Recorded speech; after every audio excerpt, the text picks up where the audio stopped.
আবারও চলে আসলাম ছোট্ট একটা নতুন ব্লগ নিয়ে। তো তোমরা কেমন আছো সবাই? আশা করি ভালো আছো। আর আমিও কিন্তু অনেক অনেক ভালো আছি। আর সকালবেলা ফুলের দর্শন করাবো না সেটা কিন্তু হয় না। আমি সকালবেলা ছাদে চলে এসেছি আর সবার আগে কিন্তু তোমাদের সঙ্গে আমাদের ছাদের ফুলগুলো শেয়ার করলাম। তো এবার বলো কেমন আছো সবাই? আশা করি ভালো আছো। আর আমার ছাদের অবস্থা দেখতে পাচ্ছ তো কতটা খারাপ। আমি প্রত্যেকটা দিন ভাবি ছাদটা পরিষ্কার করব, কিন্তু আমার সময়টাই হয়ে উঠছে না। কারণ ঘরের অনেকগুলো কাজ বাকি ছিল, যে কাজগুলো কিন্তু আমাকে এক এক করে গুছিয়ে করতে হচ্ছে। আজকে যেহেতু একাদশী, আর ভিডিওটা কিন্তু দিতে আমার অনেকটাই লেট হয়ে গেল। রান্নাবান্নার কোনো চাপ ছিল না আজকে, তাই ভাবলাম আজকে সিঁড়িটা ভালো করে পরিষ্কার করে নিই। কারণ সিঁড়িতে অনেক দিন ধরেই নোংরা জমেছিল। নোংরা বলতে পারো, আমার ঘর পাল্টানোর সময় আমার যে জিনিসপত্রগুলো, সেই জিনিসপত্রগুলো আমি এখানে রেখেছিলাম। তো এখন সেই এক এক করে সব জিনিসপত্রগুলো কিন্তু আমি গুছিয়ে নিচ্ছি। আর অনেকগুলো প্লাস্টিক বা ব্যাগ ছিল, দেখো সব কিছু তো ফেলা যায় না, এগুলো কিন্তু সংসারে লাগে। তো আজকে হচ্ছে আমার অনেকগুলো জুতো বলতে পারো আমার কিসের ছেলে, সেসব জুতোগুলো সব পরিষ্কার করে নিলাম। নিয়ে কিন্তু এই ওয়ার্ড্রপটায় আমি জুতোটা রাখছি। এই ওয়ার্ড্রপটায় আমি প্রথম যখন এই বাড়িতে আসি তখন আমি জামা কাপড় রেখেছিলাম। তারপরে কিন্তু যখন ছেলে আসলো, ছেলেকে নিয়ে আসলাম, তখন কিন্তু মানে ছেলে জামা কাপড় রাখতো। তারপরে কিন্তু আর মানে এখন আমার লাগে না, যেহেতু আর একটা শোকেস আছে। তো আমার ছেলে সেই জামা কাপড়গুলো সব শোকেসে আমি গুছিয়ে রেখে দিয়েছি। হ্যাঁ, সেসব ভিডিওগুলো তোমাদের সঙ্গে শেয়ার করতে পারিনি। দেখো সব সময় তো আর ভিডিও করা সম্ভব হয় না। সংসারে যখন প্রচুর কাজ থাকে তখন কিন্তু আর ভিডিও করা হয় না। এখন এই জুতোগুলো সব এক জায়গায় রাখছি, কারণ এই জুতোগুলো পরিষ্কার করব। আজকে আর পারছি না, অনেক ক্লান্ত হয়ে গেছি আর অনেক কষ্ট হচ্ছে। দেখো একটা ভিডিওতে তোমরা হয়তো বুঝতে পারবে না, কারণ কাজ হয়তো প্রচুর থাকে, কিন্তু সব কাজ তো আর ক্যামেরাবন্দি করা যায় না, তাই না? তা কিছু কিছু কাজ হয়তো তোমাদের সঙ্গে শেয়ার করলাম। আজকে আমার অনেক খাটনি হয়েছে, অনেক পরিশ্রম হয়েছে। তাই এখন এই জুতো বা জামা কাপড় এখন আর কাচাকাচি করব না, এগুলো সবই পরের দিন করব। আর যেহেতু আজকে একাদশী, একাদশীর দিন তো জামা কাপড় কাচতে নেই, তাই আজকে কিন্তু কাচবো না।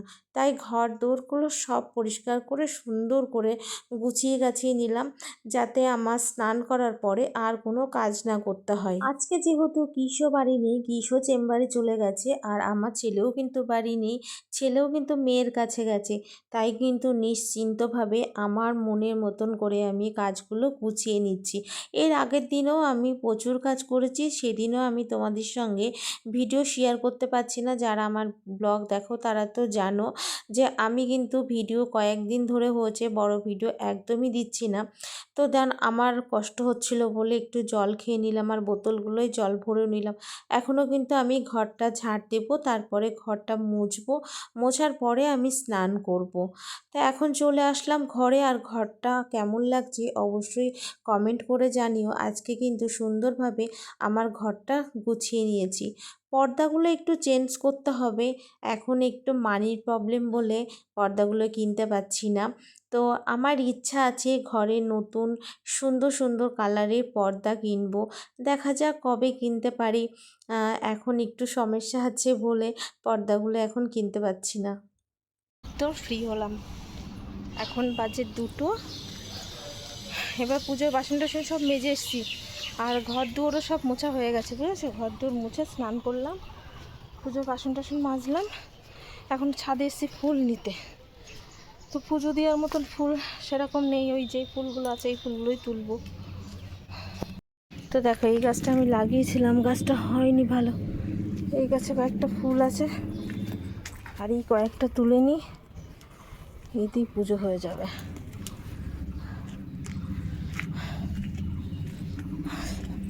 আর মা তুলে নিয়ে গেছে, ওই পুজো দিয়েছে ঘরে, 2-1টা আছে, এগুলো আমি তুলি। ছাদটার যে অবস্থা, কালকে ছাদটা পরিষ্কার করতে হবে।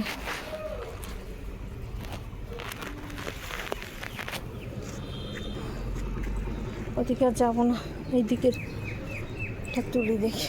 দেখেছো ছাদের কি অবস্থা? এখন এই ছাদ পরিষ্কার করতে আমার জান বেরিয়ে যাবে। এই ফুল দুটো দেখো কি সুন্দর হয়েছে, কিন্তু একটা তুলসী পাতা তুলে নিই,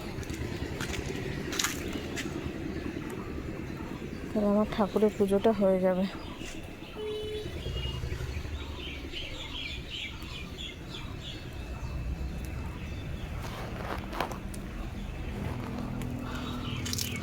দেখো এই কটা হয়েছে, যা হয়েছে হয়েছে। পুজো টুজো দিয়ে আবার জিততে খেতে দিতে হবে।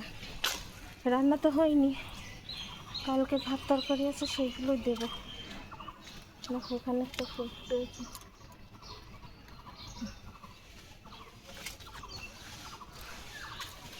কুড়িয়ে কাড়িয়ে যে কটা হয়।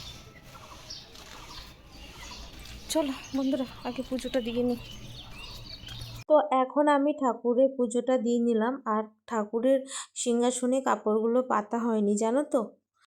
তো এখন নিয়ে বসে পড়লাম একাদশীর প্রসাদ।